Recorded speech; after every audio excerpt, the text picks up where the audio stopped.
What I'm trying to say is take advantage of the station. Whether you buy advertising or not, take advantage of the station. Make sure we get all the information that you're going to send out to the paper or put on Facebook or your website if you have one, or by email. Make sure we get it too. If you're going to have an event, if you're going to go to a meeting, if you want some press, we can't guarantee that we will cover everything, but it's good for us to know. Maybe we'll check with you the next day if we can't be there that night, because we want to give you as much of a forum as possible. With regard to endorsements, the radio station does not endorse. I do editorials, but we do not endorse political candidates. Now, I won't say we won't.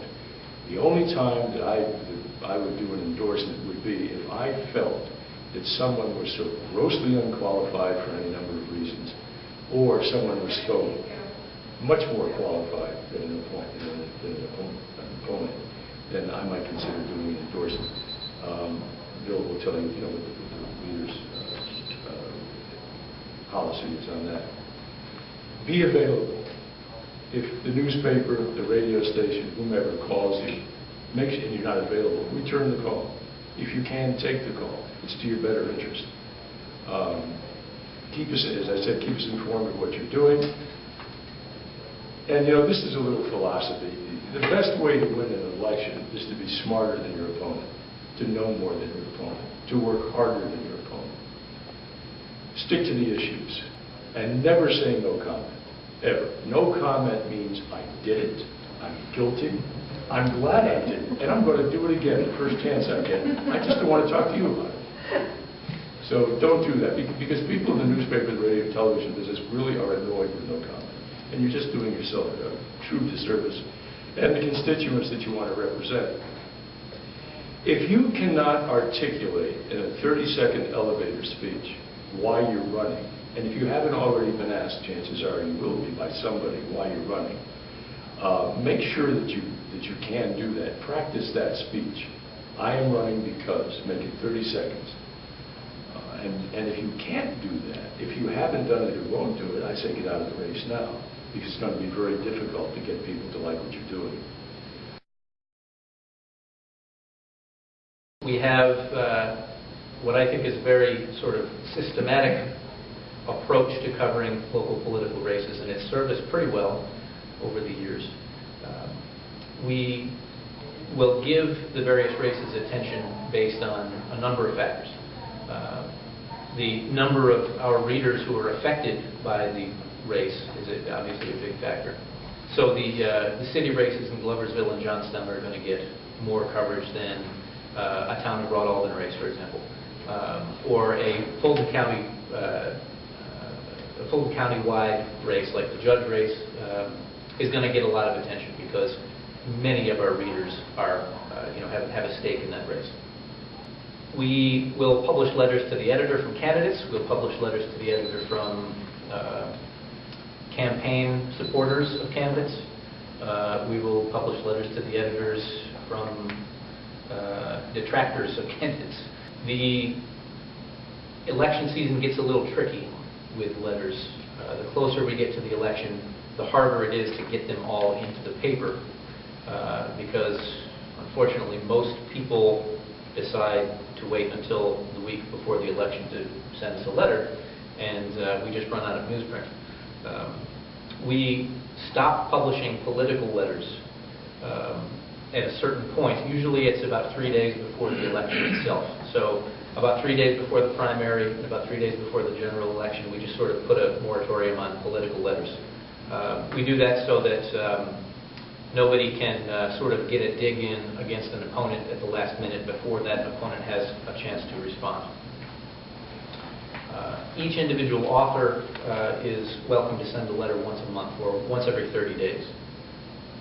So if you, the candidate, send us a letter 10 days before the election and we publish it, and somebody, your opponent or somebody else, writes a response to that letter, and then you want to write another response, well, you're out of luck, unfortunately. But you can have another author write a letter on your behalf. I would like to just sort of add my own personal feelings about local political races, and this is going to echo something that Jack said, try to make your campaign have some substance. Try to have some ideas that are fit for discussion. So if a reporter does call you to get some information for a story about the race you're running in, you have something to say other than, I'm a really nice guy, or a really nice person, or I've lived here a long time and therefore you should vote for me. All of our towns, villages, and cities have problems now, and we need people to fix them. So, have some ideas and be able to articulate them. Don't be afraid to reach out to us and our reporters. If something's going on in a race, or if you think there's a big issue that needs to be discussed and we are not reporting on it yet, tell us. In Fulton County, this is from the 2010 census, but there were approximately 40,000 people 18 years or over, which means that more than 20,000 people will use the internet to become engaged in the Fulton County political process. And most of those people are on a lot of the social media websites, such as Facebook, Twitter, all of the blogging sites that are now becoming more and more popular. Your battles, there are hundreds of thousands of social media websites out there. The tip here is to focus on the few that are most popular and establish a quality presence in those. Because these sites are so interactive, you'll need to focus on quality and not the quantity.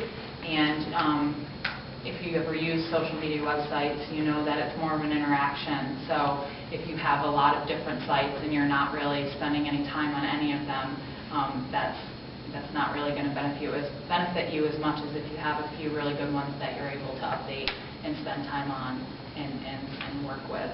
See, your social networking presence should be integrated with your overall campaign communication.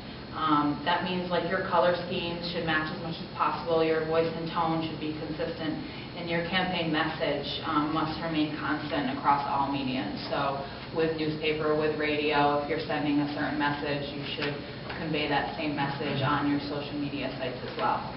So speaking of your message, and Jack had touched on this, for sure, remember that your campaign message is your focal point of all your campaign activities, including those online. So you should be sure that your message is front and center on your website and in your emails and as part of your social networking presence. Engagement is key here. Unlike TV, radio, and direct mail, and even your website, social networking isn't really advertising. You can't design a page or a Facebook page and then just set it and forget about it. It's all about interaction. So you'll need to post stories and connect with new people and answer questions and be engaged. Someone from your campaign staff or in your family or someone that you may want to direct to do this, if you don't have the time, can easily set up your page and update it with places that you'll be or ideas that you have, and just be clear about your message and what you want to be posted to the public. So, lastly is balance.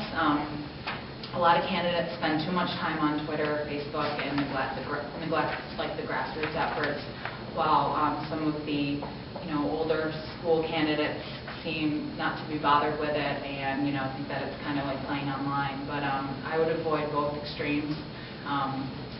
Including social media as part, but not all of your campaign is the best strategy there.